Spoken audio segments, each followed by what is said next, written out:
Ladies and gentlemen, we're going to do a little piece of performance art now. Are you ready? All right, now it's very Yoko Ono. I'm going to be doing that in a minute, girl. All right, now everybody, are you all listening? Are you all there? Okay, now pick up you see your little programs that you brought in with you? All right. This is just, we're just going to be together. We're going to have an experience. It's performance art, so it doesn't have to make sense at all. That's a dig. You're all very subdued now. You're like, what's happening? Let me tell you, this is not going to go into like Marina Abramovich territory. Just cool it. Somebody isn't going to come up on stage and slap me, not that I know of. All right? All right, you ready?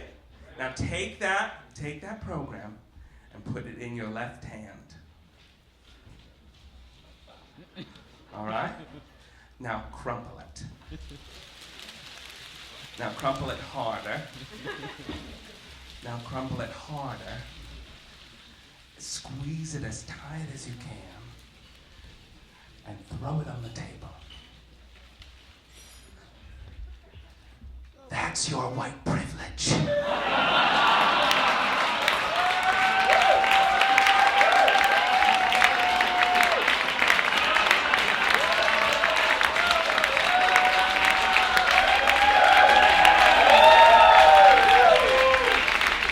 I am gonna get a grant for that. Oh, girls, there it goes. There it goes. From now on, you are a knocked-up Mexican teenage girl whose papers are dicey at best. From now on, you are a 17-year-old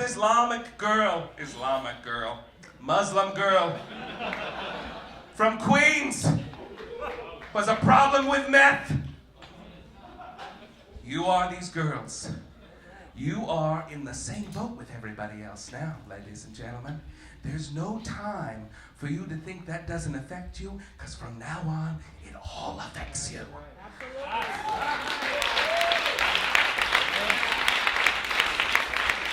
Gone are the halcyon days where you could be a one-issue voter, motherfucker.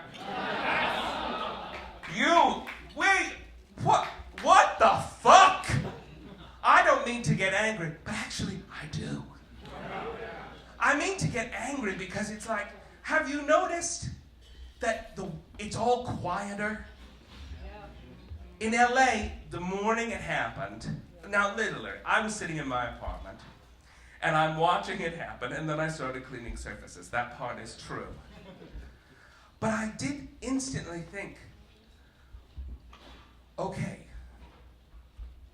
where do I go if it gets bad? How do I get as many people out? Like I went into panic mode like I went into on 9/11. And this is the truth.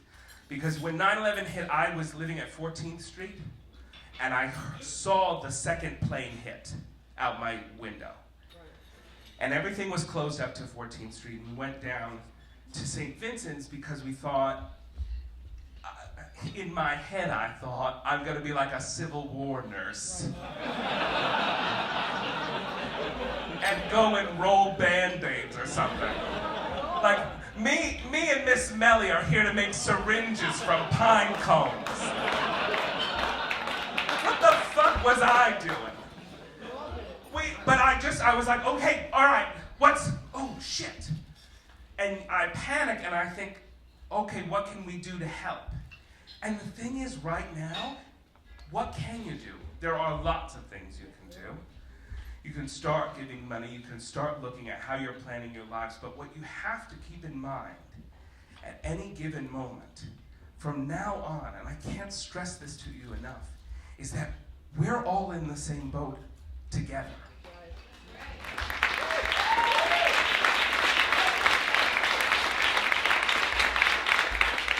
You are part of an oppressed people in this country.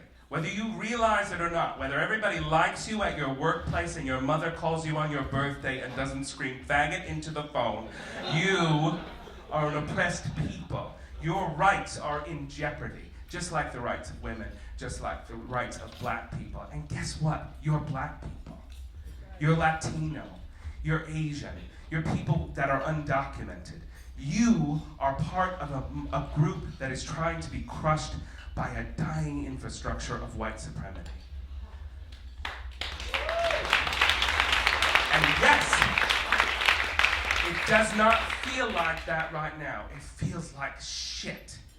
And it's anxious, and it's awful, and it's heart-wrenching because we don't know how bad it could get. We really do not know. And I'm not trying to be extreme, but we do not know.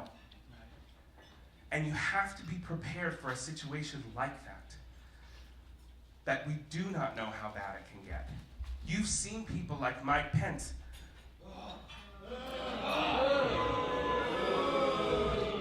Oh, he'll be tweeting about that tonight. Good night, Mike. Could you imagine if Mike Pence showed up here?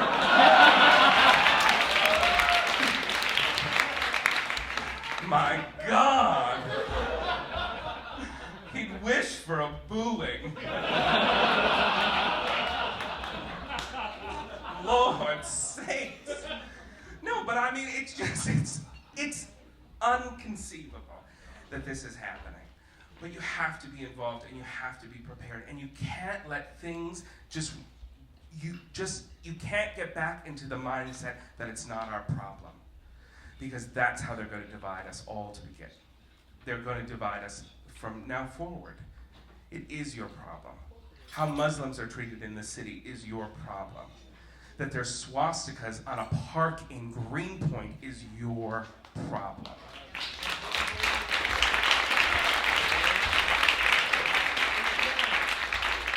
And I'm not up here to scare you, but I am here to tell you it is time to get on it.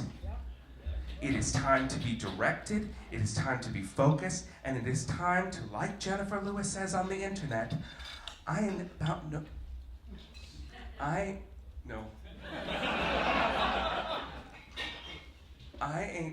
nobody fucking with me in these streets.